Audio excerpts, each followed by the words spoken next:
The Senate is coming back in now at 2:15 Eastern Time for more work on a bill repealing a 3% withholding tax from certain federal contractors. As always, we have live coverage of the Senate here on C-SPAN 2. Resume consideration of the motion to proceed to H.R. 674, which the clerk will report. Motion to proceed to the consideration of H.R. 674, an act to amend the Internal Revenue Code of 1986, and so forth, and for other purposes. Mr. President. Senator from Illinois. Mr. President, I ask unanimous consent to speak as if in morning business. Without objection, so ordered. Mr. President, I rise today to talk about two entirely different subjects. First, on the subject of Iran, the subject of a critical International Atomic Energy Agency report that will be issued likely tomorrow. Credible press reports on the United Nations document tell us an important thing. Remember, it was the IAEA that urged caution with regard to the weapons of mass destruction program on Iraq. And the record shows that the IAEA was largely correct on its determination there. Based on that credibility, we should listen to the IAEA and what they say in this groundbreaking report. Their report makes 6 very important conclusions, according to credible press reports. Number one, that the Islamic Republic of Iran has used military people to procure dual-use nuclear material.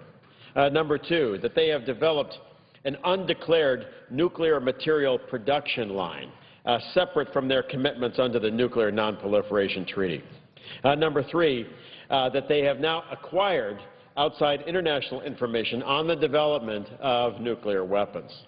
Number four, that they have begun work on an indigenous design for a nuclear weapon. And number five, that they are already substantially in excess of the 3% enrichment for uranium-235 necessary to run a nuclear reactor as they originally claimed. The sixth conclusion, though, appears to be the most important. The International Atomic Energy Agency concludes that they may have also begun work on a new payload for their Shahab-3 missile. This is a missile that largely comes from North Korea called the Nodon and is able to hit U.S. bases in the Persian Gulf and our allies in Israel. According to the reports on this UN document, it says that the Shahab-3 payload has the correct mass for a nuclear weapon, has a generator aboard the warhead that would be necessary to initiate a nuclear detonation, that it is designed for an airburst to make that detonation most effective, that the weapon has multiple detonators in it. I think this is a key conclusion because a conventional munition only requires one detonator, but a nuclear weapon requires multiple, and this has it. That it does not issue any submunitions, that all of the warhead is contained in one critical mass, and that the Iranians have now prepared a 400-meter test shaft, likely for a nuclear test shot. If this is not a smoking gun, I don't know what is. I don't know what the word for smoking gun in Farsi is, but clearly the United Nations, not known for speaking clearly on many topics, is now telling us one clear thing, that the Islamic Republic of Iran is designing and moving towards building nuclear weapons. And if we look at their record, we will see that the Islamic Republic of Iran has transferred nearly every one of its advanced munitions that it currently owns to terrorist organizations, including anti-shipping cruise missiles, which the Iranians transferred to Hezbollah. We've also known several dangerously weird things going on in the Islamic Republic of Iran, like sentencing an Iranian actress to 90 lashes for appearing in an Australian film simply on the crime of not having her head covered. Luckily, because the international human rights called attention to this, apparently that sentence may be in abeyance. Or credible reports this weekend that the Islamic Republic of Iran under President Ahmadinejad has arrested 70 fashion designers for anti-Islamic activity.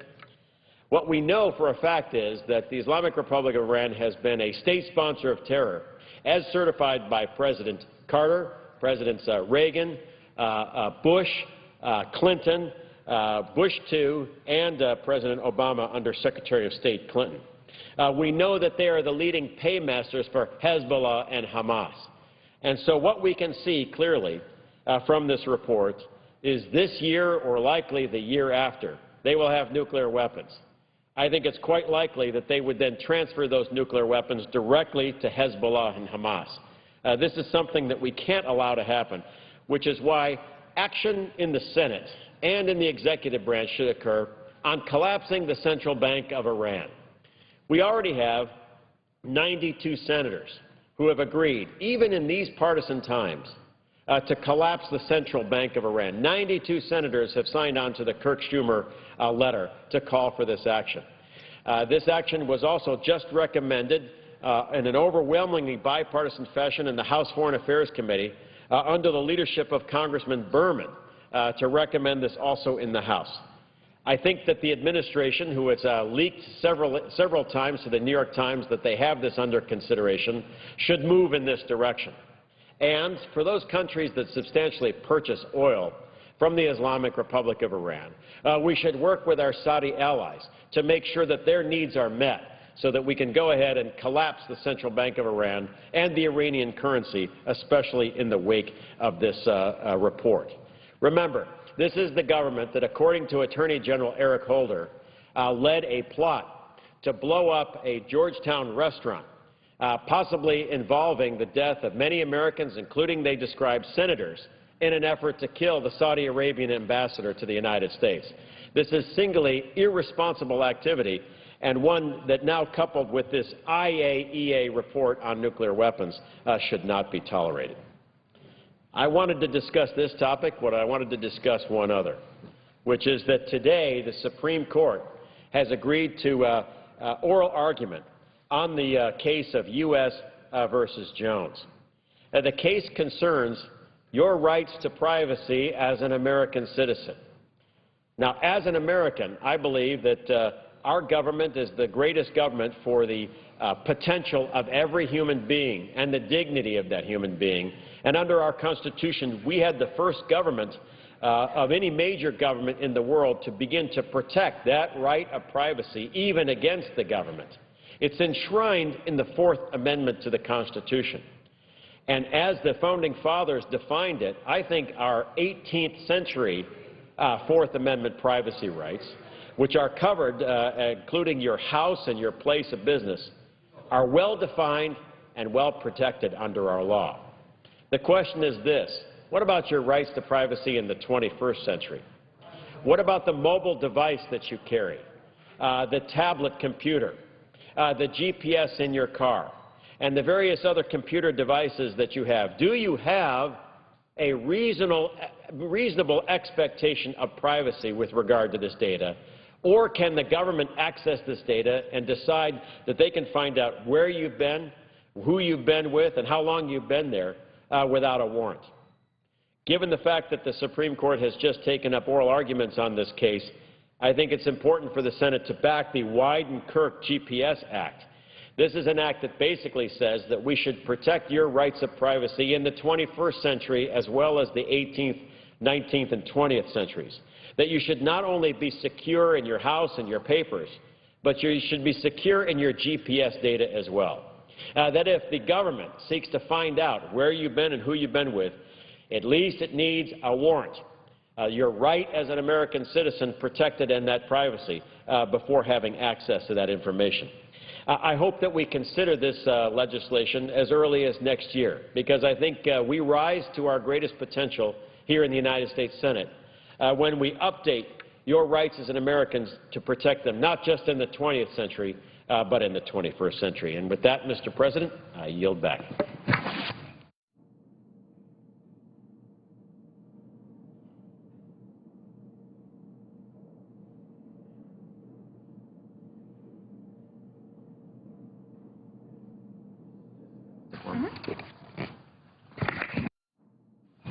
Mr. Distinguished President.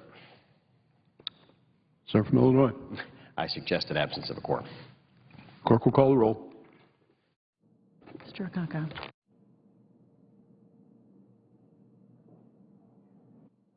As we wait here on the Senate floor for a senator to speak, Senate Republicans have just finished meeting with their party lunches.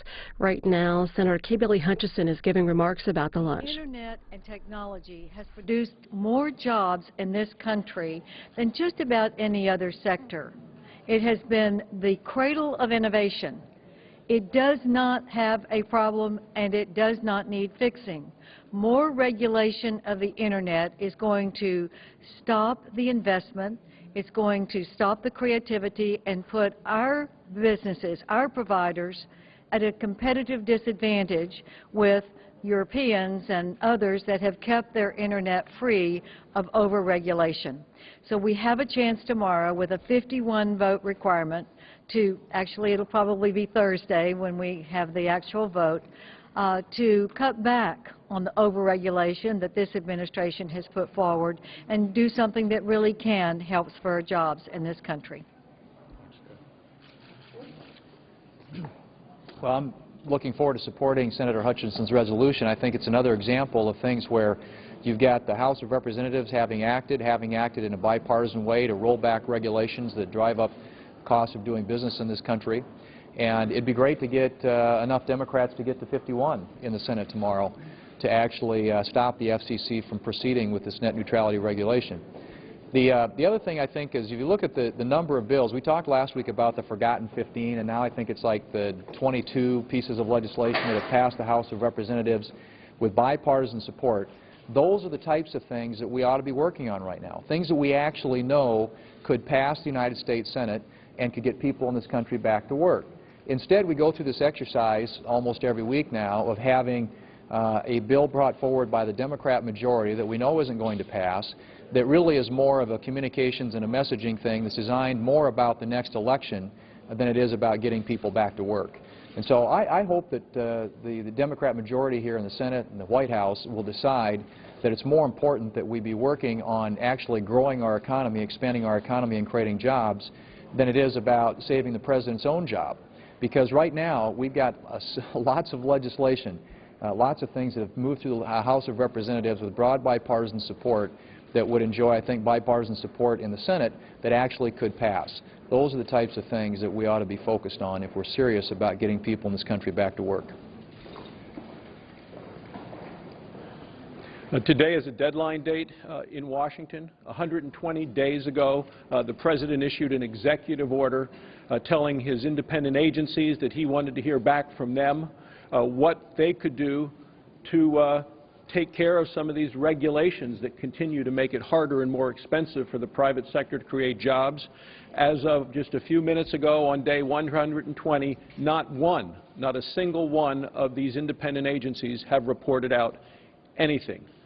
So when Senator Hutchinson talks about the impact and the cost of regulations on American businesses, the American job creators and the small business owners of the country know exactly what she's talking about and now know how much more difficult it is for them to create jobs under the Obama economy. We're continuing to look for ways to make it cheaper and easier for the private sector to create jobs, and the bills that Senator Thune talked about that have passed the House in a bipartisan way now ought to be brought by the majority leader in the Senate to the Senate floor. There's bipartisan support for them in the Senate as well. You saw the recent jobs numbers, still 9% of Americans out of work. The President inherited a bad situation, and he has made it worse. Any questions, anyone? Mr. Leader?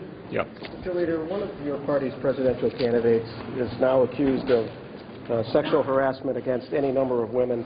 I wonder if anybody here is satisfied with how Mr. Kaine has handled this, or do you think he needs to be more forthcoming about the accusations? You know, we have a lot going on around here without getting into the presidential contest. I think the voters in Iowa and New Hampshire and South Carolina and Florida will sort all that out. And I think we'll get a nominee who's electable. And I think Senator Barrasso has just very skillfully pointed out what the election will be about. The President inherited a difficult situation. He made it worse. We are in the middle of the Obama economy. The first 2 years he was in office, he got absolutely everything he wanted. Those policies are in place, and they're clearly not working. Do you have the same feeling? Senator Hutchinson? Well, I think the leader is right. We've got the issues that we're dealing with. I think all of that is being played out in the media. I think all the questions are being asked fully, and we don't need to weigh in any further. Senator McConnell? Yeah. What's your reaction to Senator Schumer's statement yesterday that he doesn't think the Super Committee will reach an agreement, and he cited Republican position on taxes? Well, it's pretty clear when Chuck Schumer speaks, he's speaking for the most partisan Democratic position. And it does raise your suspicion that the folks down at the White House are pulling for failure. Because you see, if the Joint Committee succeeds, it steps on the storyline that they've been peddling, which is that you can't do anything with the Republicans in Congress. I'm not on the Joint Committee, but I can tell you the view of our three members is that we are working toward a solution. We're working toward an outcome. We think the country, the markets, and the world need to see the American government succeed. And so I know I can confidently speak for my three appointees and the three appointees of the Speaker that we're working diligently to get a solution. Senator McConnell, could you agree to non-tax revenue being used for deficit reduction? Yeah, you know, I'm not going to get into the details of what the final agreement may look like, but I can tell you with certainty that the 6 Republicans on the Joint Select Committee want an outcome, do not believe failure is an option, and we are working toward that end as diligently as we can. Senator Paul, to roll out this week. What do you think that will be? Well, we'll have that vote on Thursday as well. I intend to support him. We'll see where the votes are. Thank you, everyone.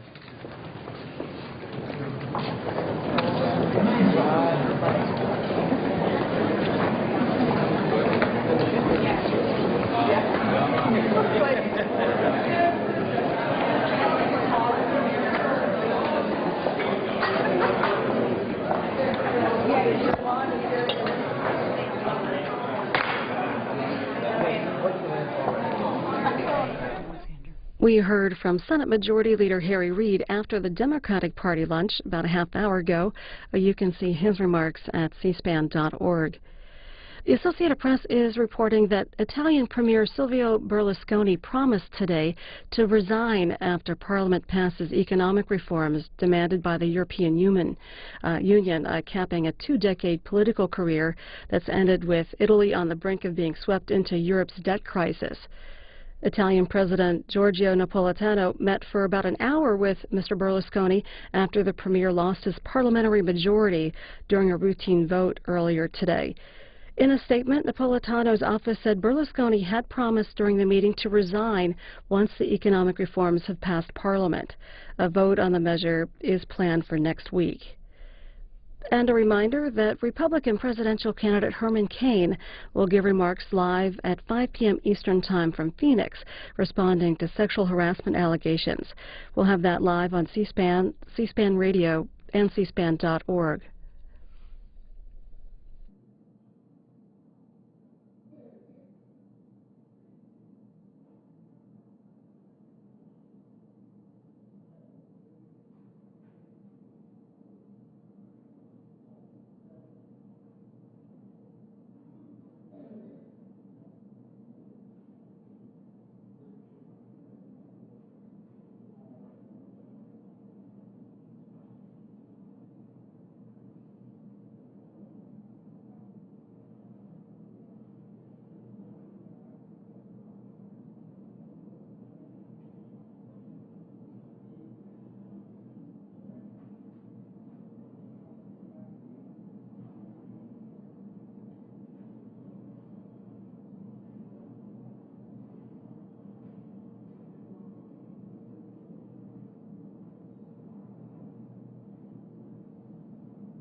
Without objection, so ordered.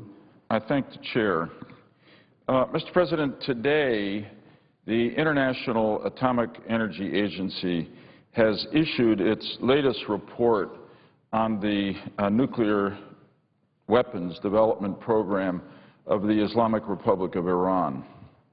This latest IEA report is the clearest warning about a potentially catastrophic threat to the United States since the Hart-Rudman Commission in January of 2001 predicted a major terrorist attack on our homeland, which of course occurred about 9 months later. The IEA's message today is similarly stark. The extremist terrorist regime that rules Iran is actively working to possess nuclear weapons, and the time to stop them is running out. The Obama administration deserves credit for rallying the international community to put unprecedented diplomatic and economic pressure on the Iranian regime. But the sad fact is that nothing the United States and our international partners have done has changed Iran's egregious, threatening, and in many cases, murderous behavior. Its pursuit of nuclear weapons, its sponsorship of terrorism, its infiltration of neighboring countries, its responsibility for training and equipping terrorists and extremists who have killed literally hundreds of American citizens in Iraq and throughout the Middle East, or its repression of its own people. On the contrary, in all of these areas, notwithstanding the increasing international diplomatic and economic pressure on the regime in Iran, that regime's behavior has only grown more emboldened and more reckless. I know that some have argued that the United States and our international partners can live with a nuclear Iran and that we can contain it. But the recent discovery of an Iranian terrorist plot, which was to be carried out on U.S. soil, killing the Saudi ambassador here and targeting members of Congress and perhaps eventually the Israeli ambassador in the Israeli embassy, provides the clearest possible evidence of why we cannot hope to contain a regime as fanatical, expansionist, and brutal as the one that now rules Iran, particularly when it has the fearsome club of nuclear weapons capacity. If the Iranian regime acquires a nuclear weapons capability, it will be because the world, including us, allowed that to happen. It's still within our power to stop it, but it will require, in my opinion, more than further incremental pressure, which is to say more of what we've already been doing that clearly has not changed the behavior of the regime in Tehran. It's time for the United States and our international partners to undertake what I would call non-incremental measures against the Iranian regime. And among those, I would include tough sanctions on its central bank. It's also time for Congress to pass the new and tougher Iran sanctions legislation, which is in the Banking Committee and which over 3/4 of the Senate, in a very strong bipartisan statement, has co-sponsored. There's no reason, Mr. President, why we cannot pass that bill before the end of this calendar year. And finally, it's time for the United States and our international partners to move beyond the formulation that has grown routine and, I'm afraid, ultimately hollow, which is that all options are on the table when it comes to Iran's nuclear weapons development program and their terrorist action. It's time for an unequivocal declaration, all the more so in response to the IEA report today that we will stop Iran from acquiring nuclear weapons capability, we and our international partners, by peaceful means if we possibly can, but with military force if we absolutely must. I thank the Chair. I yield the floor and note the absence of a quorum. Clerk will call the roll. Mr. Akaka.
The pending business in the Senate today, a bill repealing a 3% withholding tax for certain federal contractors. The Democrats are expected to offer an amendment that would give tax credits to companies that hire unemployed veterans and would encourage job training for outgoing service members. Prime Minister Silvio Berlusconi of Italy offered a conditional resignation today. The New York Times writes that he agreed to step down, but only after Parliament passes an austerity package. The move comes in the face of an escalating debt crisis that has hobbled Greece, threatens Italy, and could affect the rest of Europe. Mr. Berlusconi had failed to reach a parliamentary majority in a crucial vote earlier today, increasing the pressure on him to resign as markets continue to drive up Italy's borrowing costs to new records. That's in the New York Times today.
Quorum call. Without objection. Thank you, Mr. President. Mr. President, several weeks ago, on September 28th of this year, I joined three of my Senate colleagues, Senators Shelby and Cornyn and Hutchison, in requesting from the Obama administration and its Interior Department a detailed plan about what their new 5-year energy lease plan was going to be, as well as their plans for moving forward with scheduled leasing. We finally got some of the answers to that today as the administration released its new 5-year oil and gas lease plan. I guess that's the good news. We finally got our questions answered. There's a lot more bad news, unfortunately, which is what those answers are. And it's deeply disappointing that we're not moving forward in a far more aggressive and positive way into developing our own domestic energy resources. As I said today, Secretary Salazar introduced President Obama's plan for the next 5 years of energy production, specifically on the outer continental shelf. Now, for those members in the Senate, for others watching who aren't as familiar with energy production on the outer continental shelf, this is basically the 5-year strategy for us as a nation in terms of oil and gas production domestically, what we're going to do in these next 5 years to produce more of our own energy. Now, the opportunity was enormous because, Mr. President, as you remember, a few years ago in 2008, there was a bipartisan agreement to lift the decades-long ban on new offshore drilling and to open new areas off the Atlantic coast, off the Pacific coast, and off the Arctic coast. And so those opportunities were enormous. This map illustrates what the opportunities were given that 2008 lifting of the moratorium. Previously, this had been off limits. This had been off limits. Much of this had been off limits. But in 2008, on a bipartisan basis, Congress, even a Democratic Congress, heard the cry of the American people and said, we need to develop more of our own domestic energy resources. And so we opened up all of these possibilities. Unfortunately, President Obama chose not to take advantage of those opportunities because this map represents his new 5-year plan announced today. The entire Atlantic coast, off limits. The entire Pacific coast, off limits. Much of the Alaska coast, off limits. Western Gulf of Mexico, where there's traditionally been significant activity, of course, is still there. But even the Eastern Gulf, that has been withdrawn under related federal law until 2022. And that's deeply disappointing. Put another way, in the previous 5-year lease plan, there were about 30 sale areas that were outlined to have lease sales in, 30 specific areas around our outer continental shelf. That was the previous 5-year plan. That plan existed when President Obama took office, and one of the first things he did in the energy area with his Secretary of Interior, Ken Salazar, was to throw that plan out the window almost immediately. And this was well before the BP disaster. It wasn't in reaction to that disaster or anything else specific. They just threw that 5-year lease plan out the window. In this new 5-year lease plan, they're first in the Obama administration, which they're announcing today. Instead of 30 different areas, there are about 15. So they have moved backwards, cutting in half the number of lease sales that were planned in the 5-year plan. Put another way, instead of having about 6 lease sales per year, there are only going to be 3.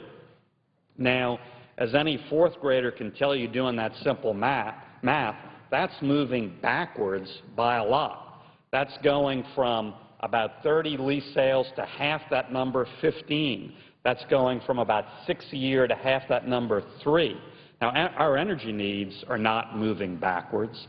Our desire and need for increased energy independence is not moving backwards, yet our effort and our ability to access our own domestic oil and gas on our own outer continental shelf under this Obama plan is doing exactly that. It's moving backwards. Let me put it a different way. The outer continental shelf of the United States is about 1.76 billion acres, almost 2 billion acres. But of all that vast expanse, only 38 million acres are actually leased. That's 2.16% of our entire outer continental shelf. This plan, this new 5-year plan, increases that a tiny amount at the margin, keeps it under 3%. So with a vast energy-rich outer continental shelf, we're still 3% or under of what we could access under this new plan. And again, we're moving backwards from the previous 5-year plan that President Obama threw out quickly upon taking office. And that's deeply disappointing. But, Mr. President, if I'm disappointed, I know there are some folks who are even more disappointed, including our colleagues in Virginia. Some select production and lease sale activity off the Virginia coast was planned in the previous 5-year plan. That's out the window. As you can see, nothing can go on off the Atlantic. Also, 4 geologic basins off Southern California and 1 geologic basin off Northern California were in the previous 5-year plan. That's out the window. That's barred. There is nothing that can happen off the Pacific coast. Even in Alaska, the North Aleutian Basin and the Cook Inlet were in the previous 5-year plan. That's zeroed out. That's out the window. That is not in this new 5-year plan. So my basic question on this disappointing announcement is simple. How does excluding all of these areas, how does cutting back the previous 5-year plan to half that amount, how does that best meet our national energy needs? Seems to me it's clear it doesn't. In fact, it eliminates incredible job and revenue opportunities as well as our ability to increase energy independence to produce more domestic energy, all of which we desperately need to do. Mr. President, as the National Ocean Industries Association puts it, quote, a 5-year plan for the outer continental shelf is the most important and defining action an administration takes in providing new oil and gas resources for building economic prosperity in this country, close quote. And they're right. It is the single most defining action with regard to outer continental shelf energy production. And so with this action today, what is President Obama saying? What is his Interior Secretary saying? He's saying we're moving backwards. He's saying we're going to do about half of what we're going to do in the previous 5-year plan, which we canceled immediately upon taking office. And that's very disappointing. It's disappointing for our energy picture. It's disappointing in terms of our need to lessen our reliance on foreign sources. It's also sadly disappointing in terms of the jobs picture, because every lease sale that happens is thousands upon thousands of great American jobs to help build the economy and help to get us back out of this horrible recession. And finally, it's even deeply disappointing with regard to our challenge of lowering deficit and debt. Because you know what? This energy production, the more we do, the more revenue we bring into the Federal Treasury to lower deficit and debt. In fact, after the federal income tax, this is the single biggest category of federal revenue into the Federal Treasury, royalty on domestic energy production. So it's domestic energy, it's great American jobs, it's lowering deficit and debt with more revenue. President Obama today has said no to all of those things. He's taken an enormous step backward. He said, compared to the previous 5-year plan, we're only doing half. He said we're shutting off the Atlantic coast. he said we're shutting off the Pacific coast and much of the coast off Alaska. Today I have written Secretary Salazar and expressed these concerns, and I've asked the Secretary if they will reconsider this step backwards, because our country just can't afford it. We can't afford it in energy terms. We can't afford it in jobs terms. We can't afford it in revenue terms when we need more revenue to lower deficit and debt. And so I'll be following up aggressively on that letter, trying to understand the rationale behind this step backward and trying to get the Obama administration to reconsider. Thank you, Mr. President. I yield the floor, and I suggest the absence of a quorum. Clerk will call the roll. Mr. Akaka.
Thank you.